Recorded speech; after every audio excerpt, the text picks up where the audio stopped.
Yesus berkata kepada murid-muridnya, "Aku berkata kepadamu, sesungguhnya sukar sekali bagi seorang kaya untuk masuk ke dalam kerajaan surga.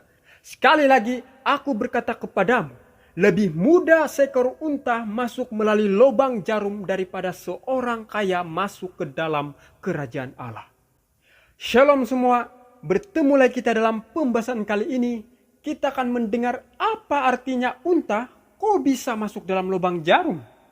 Apakah benar ada lubang jarum yang bisa unta masuk?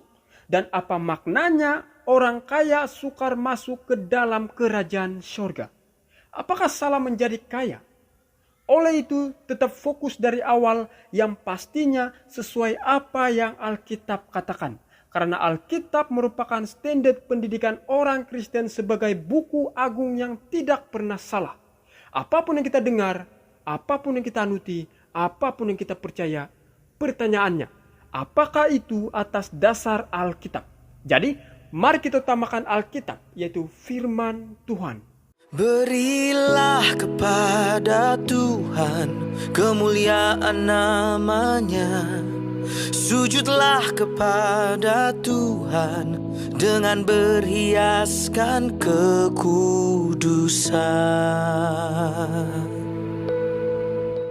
Sebelum kita bahas lebih jauh, harus kita ketahui bahwa orang Yahudi pada zaman Yesus hampir kehilangan pandangan atas kebenaran karunia Allah yang diberikan dengan cuma-cuma. Kita dapat lihat Alkitab mencatat di mana para rabi waktu itu mengajarkan bahwa karunia Allah harus diperoleh sebagai upah.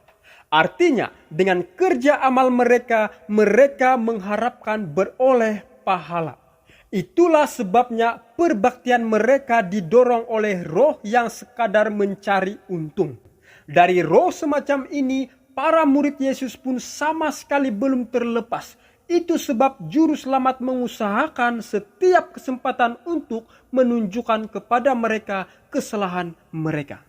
Beberapa saat sebelum Tuhan Yesus memberikan perumpamaan tentang para pekerja yang terdapat dalam Matius 20 ayat 1 hingga 16, suatu peristiwa terjadi yang membuka jalan baginya untuk mengemukakan asas-asas yang benar. Di mana pada saat ia dan murid-muridnya sedang berjalan, tiba-tiba seorang penghulu muda datang berlari kepadanya dan bertelut dengan penuh hormat memberi salam kepadanya. Pada waktu Yesus berangkat untuk meneruskan perjalanannya, datanglah seorang berlari-lari mendapatkan dia dan sambil bertelut di hadapannya, ia bertanya, "Guru yang baik, apa yang harus kuperbuat untuk memperoleh hidup yang kekal?" Melihat ayat ini, penghulu itu telah menyebut Kristus sebagai seorang guru yang dihormati. Tapi penghulu itu tidak melihat dalam diri Yesus sebagai putra Allah. Lalu juru selamat pun berkata, "Mengapa kau katakan aku baik? Tak seorang pun yang baik selain daripada Allah saja." Kalau kita lihat kitab Matius menuliskan seperti berikut. Apa sebabnya engkau bertanya kepadaku tentang apa yang baik? Dengan kata lain, atas dasar apa engkau menyebut aku baik? Hanya Allah lah yang baik, kata Yesus. Jika engkau mengakui aku demikian, engkau harus juga menerima aku sebagai putra dan wakilnya. Dan Yesus melanjutkan dan berkata, jikalau engkau ingin masuk ke dalam hidup, turutilah segala perintah Allah. Saudara dan saudari, melalui pernyataan ini, kita dapat melihat rupanya tabiat Allah dinyatakan di dalam hukumnya. Amin.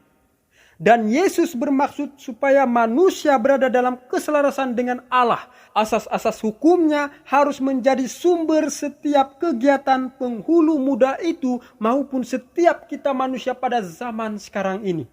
Dengan perkataan, turutilah segala perintah Allah, orang muda itu pun menyahut. Perintah yang mana? Kalau kita menggunakan cara percakapan kita mungkin berbunyi begini. Perintah yang mana ya? Mana satu ya perintahnya? Kan? Penghulu muda itu mengira ada beberapa peraturan lagi syarat yang dimaksudkan. Tetapi rupanya di sini Kristus berbicara tentang hukum yang diberikan di Gunung Sinai. Ia menyebutkan beberapa hukum pada loh batu yang kedua dalam 10 hukum. Kemudian menyatakannya dalam peraturan. Kasihilah sesamamu manusia seperti dirimu sendiri. Seperti yang kita ketahui, 10 hukum moral itu memiliki 2 loh batu, kan? Loh yang pertama itu menyatakan tentang kasih terhadap Allah, dan loh kedua menyatakan kasih terhadap sesama manusia. Saya ulangi, karena mungkin ada di antara kita yang belum mengetahuinya. Loh yang pertama itu menyatakan tentang kasih terhadap Allah, dan loh kedua menyatakan kasih terhadap sesama manusia. Dan dalam menjawab pertanyaan penghulu muda itu, Kristus berbicara tentang loh kedua, yaitu kasih sesama manusia. Lalu orang muda itu menjawab tanpa ragu-ragu. Semuanya itu telah kuturuti. Apalagi yang masih kurang? Pengertiannya mengenai hukum adalah bersifat lahir serta dangkal. Menurut ukuran manusia, ia telah memelihara tabiat yang tidak bercacat celah. Kehidupan jasmaninya sebagian besar bebas dari kesalahan. Dan ia sungguh-sungguh percaya bahwa penurutannya tidak ada yang kurang. Itu sebab timbul pertanyaannya, apalagi yang masih kurang? Kan? Kata Yesus kepadanya, Jikalau engkau hendak sempurna, pergilah, jualah segala milikmu, dan berikanlah itu kepada orang-orang miskin. Maka engkau akan beroleh harta di surga. Kemudian datanglah kemari, dan ikutlah aku. ketika orang muda itu mendengar perkataan itu, pergilah ia dengan sedih, sebab banyak hartanya. Ada pelajaran yang kita dapat di sini, di mana kita diberitahu bahwa orang yang hanya mengasihi diri sendiri adalah seorang pelanggar hukum. Inilah yang diinginkan Yesus untuk dinyatakan kepada penghulu muda itu. Itu sebab Yesus memberikan sebuah ujian padanya yang ternyata malah menunjukkan hatinya yang mementingkan diri sendiri. Orang muda itu tidak menginginkan penerangan yang lebih dalam lagi, lalu memilih untuk pergi. Ia telah mendambakan sebuah ilah di dalam jiwa. Dunia inilah ilahnya. Ia tidak memiliki kasih yang sejati terhadap Allah maupun manusia. Memiliki kasih yang sejati terhadap Allah maupun manusia adalah keperluan dari segala sesuatu yang diperlukannya agar memenuhi syarat masuk ke dalam kerajaan surga. Kecintaannya akan diri sendiri serta keuntungan duniawi menjadikan ia tidak selaras dengan prinsip-prinsip surga. Ingat saudara dan saudari, kita mungkin mengakui mengasihi Tuhan dan menuruti hukum Tuhan. Tetapi satu hal yang harus kita ketahui bahwa kasih kepada Allah dibuktikan dengan kasih kepada sesama karena Allah tidak dapat dilihat secara jasmani. Saya ulangi, kasih kepada Allah dibuktikan dengan kasih kepada sesama karena Allah tidak dapat dilihat secara jasmani. Lalu setelah penghulu muda itu pergi, apa yang terjadi? Yesus berkata kepada murid-muridnya, Aku berkata kepadamu, sesungguhnya sukar sekali bagi seorang kaya untuk masuk ke dalam kerajaan surga. Sekali lagi aku berkata kepadamu, lebih mudah seekor unta masuk melalui lubang jarum daripada seorang kaya masuk ke dalam kerajaan Allah. Saudara dan saudari, apakah mungkin seekor unta masuk ke dalam lubang jarum?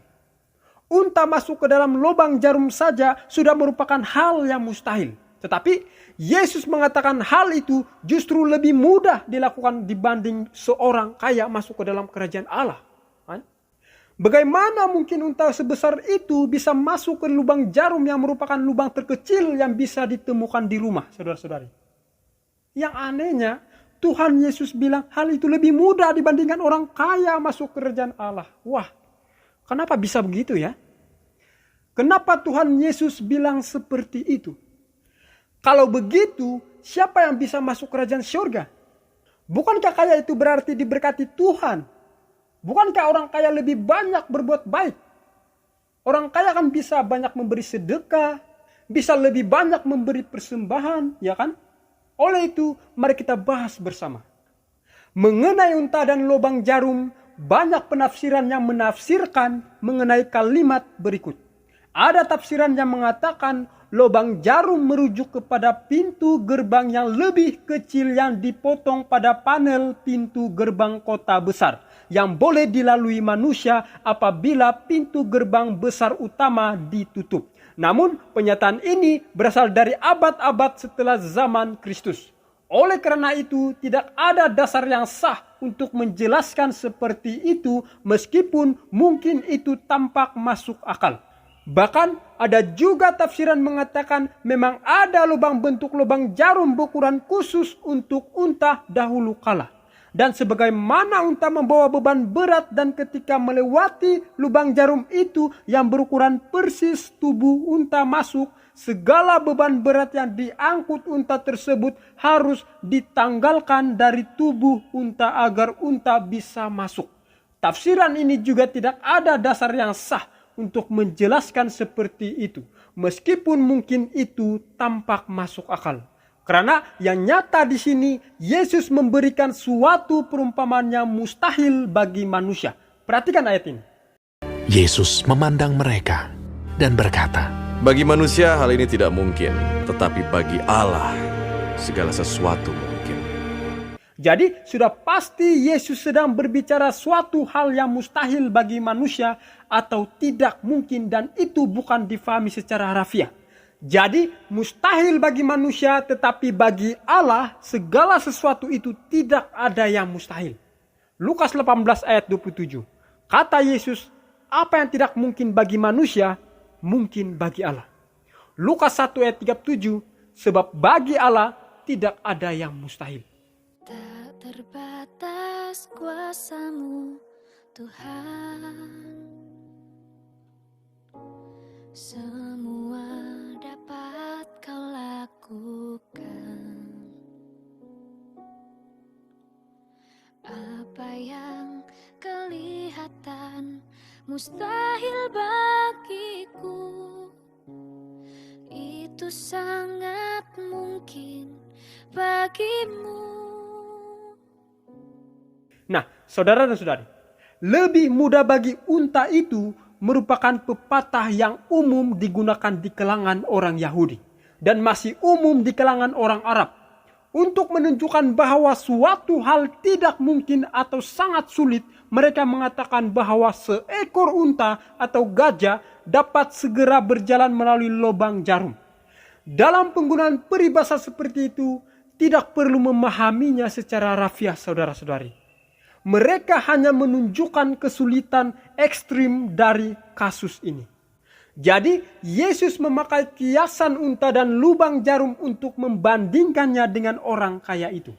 Unta adalah binatang yang sangat besar dan tinggi badannya, sehingga tidak mungkin bisa melewati lubang jarum yang sangat kecil. Jadi, pernyataan ini menunjukkan suatu kemustahilan. Kalau unta tidak mungkin melewati lubang jarum, maka lebih tidak mungkin lagi orang kaya menerima Allah masuk dalam kerajaan surga. Dalam beberapa bahasa, perbandingan ini dibuat seperti lebih sulit bagi orang kaya menjadi anggota umat Allah daripada bagi seekor unta melewati lubang jarum. Atau memang sukar untuk seekor unta melewati lubang jarum. Tetapi jauh lebih sukar lagi untuk orang yang banyak harta untuk menjadi anggota umat Allah. Atau juga mungkinkah seekor unta masuk lubang jarum? Tidak mungkin. Sama juga halnya orang kaya juga tidak mungkin. Sesuai dengan penjelasan di atas, ayat ini dapat juga diterjemahkan sebagai berikut. Lebih sulit bagi orang kaya menjadi anggota umat Allah daripada bagi seekor unta melewati lubang jarum. Dan pada masa kini, para penafsir sependapat bahwa yang dimaksudkan adalah benar-benar unta dan lubang jarum. Jarum untuk menjahit. Nah, ada 3 alasan kenapa ini berbicara mengenai unta dan lubang jarum beneran. Pertama, orang-orang Yahudi mengenal suatu peribahasa tentang gajah yang masuk melalui lubang jarum. Kedua, perhatikan dalam Matius 23 ayat 24. Di mana Yesus juga mempergunakan suatu hiperbol. Yaitu gaya bahasa yang melebih-lebihkan tentang menelan unta dalam minuman. Matius 23 ayat 24. Hai kamu pemimpin-pemimpin buta, nyamuk kamu tapiskan dari dalam minumanmu, tetapi unta yang di dalamnya kamu telan. Apakah bisa menelan unta yang sebesar sapi? Jadi benar Yesus suka memakai hiperbol atau kiasan untuk menarik perhatian para pendengar. Ketiga, dalam Matius 19 ayat 26 berbicara mengenai kemustahilan yang tidak perlu dipahami secara harafiah. Memang perbuatan baik dan ketaatan kita tidak akan membuat kita masuk ke dalam syurga. Tetapi Tuhan Yesus tetap ingin kita melakukan hal itu sebagai orang-orang yang telah diberikan anugerah keselamatan. Artinya, kita berbuat baik dengan satu tujuan karena kita mengasihi Tuhan, bukan berbuat baik supaya masuk surga. Salah satu bukti bahwa kita mengasihi Tuhan adalah dengan menjadikan Tuhan Yesus sebagai yang nomor satu di hidup kita. Ingat, tidak salah untuk menjadi kaya, saudara dan saudari. Karena kekayaan itu juga berkat yang Tuhan berikan. Namun yang menjadi masalah bila kekayaan itu dijadikan nomor satu dalam hidup dan Tuhan malah dijadikan nomor dua. Marilah kita jadikan Tuhan sebagai yang nomor satu dan yang terutama dalam hidup kita. Amin. Ikutlah aku, kata Yesus. Orang muda itu sendiri memandang Kristus dengan penuh takjub. Hatinya tertarik kepada juru selamat. Tetapi ia belum sedia menerima asas juru selamat mengenai pengorbanan diri. Ia memilih kekayaannya sebelum ia memilih ke dalam jiwanya kasih yang tidak mementingkan diri itu. Dan dengan hati yang sedih, ia berpaling dari Kristus. Pengakuannya bahwa ia telah memelihara hukum Allah adalah suatu penipuan. Ia menunjukkan bahwa kekayaannya merupakan ilahnya. Karena ia tidak dapat memelihara hukum Allah selagi harta dunia diutamakannya. Pelajaran yang bisa kita dapatkan adalah Tuhan Yesus menyadarkan kita bahwa kita tidak dapat masuk ke dalam kerajaan surga dengan usaha manusia. Penghulu muda yang begitu baik dan kaya pun masih belum cukup baik. Hanya Allah saja yang dapat menyelamatkan kita. Hanya anugerahnya lah saja kita diselamatkan. Ketika Tuhan berkata kepada kita, ikutlah aku, apakah kita sanggup meninggalkan segala sesuatu untuk mengikutinya dan menjadikan Tuhan Yesus yang terutama dalam hidup kita? Jawablah itu dalam hati kita masing-masing, saudara dan saudari. Bertemu lagi kita di video berikutnya. Tuhan Yesus memberkati kita semua. Amin. Berilah kepada Tuhan kemuliaan namanya. Sujudlah kepada Tuhan dengan berhiaskan kekudusan.